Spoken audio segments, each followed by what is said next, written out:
Mr. Performance, the plainsman on the second line. 17.20, the third green light, best to go. Down on the inside would have been Philandra. Mr. Performance endeavouring to head it off in the early stages, driving through the plainsman from the second line. They're followed by Lyakin. Surf on by out a little deep, Mighty Federer, Christie's Beach Boy, Grand Slam Miss, and last of all would have been Indie Girl. Travelling into the back, they approach the 1400. The leader is Mr. Performance. Heads down the back, he's got a length advantage. Philandra Camp right up on the speed. 3 back to pegs, then is the plainsman. Lyakin lies fourth midfield, there followed by Christie's Beach Boy. Next in turn would have been at the head of the others, Grand Slam Miss, Mighty Federer, and last of all is Indie Girl. That's the order travelling along the side. Now Lyakin is easing back out of this from a midfield position. However, the leader, Mr. Performance, they're followed then by Philandra. 3 back to pegs at that juncture would have been the plainsman. At the head of the others, Surf On By. A good length and a quarter at that juncture, and moving up without cover, Mighty Federer. At the head of the others, Christie's Beach Boy trying to get a tag forward.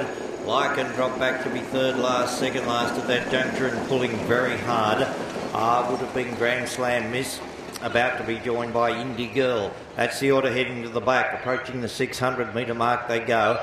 And Blake Fitzpatrick has Mr. Performance heading into the back with a length advantage. Philandra's been beautifully positioned. Further back then the plainsman, followed at the head of the others by Mighty Federer. Surf On By Christie's Beach Boy, Lyakin, then Indie Girl and Grand Slam Miss. Down the back they go. And he cuts loose on Philandra at the 400 now. And heads off Mr. Performance. Philandra to the lead. Mr. Performance further back then. At the head of the others would have been the plainsman, and a long way off to Mighty Federer. They're followed by Surf On By and Christie's Beach Boy.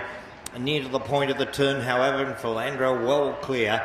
He's cut loose of them now, and he's got about 6 or 8 lengths over in second placing. Mr. Performance getting home well then is the plainsman, but too good Philandra, beat the plainsman. Third in Mr. Performance, there followed by Mighty Federer, Lyakin. Grand Slam Miss pulled pretty hard throughout the trial. Well back then would have been Indie Girl. Second last is Surf On By, and the last one in Christie's Beach Boy. Time for the journey, 2:08.3. Mile rate to the winner, pretty smart 2-minute .1. Over the line, 2:7, 1 and 9. To the winner, Philandra, driven by Glenn McElhinney. Second went to number 7, the plainsman, Gavin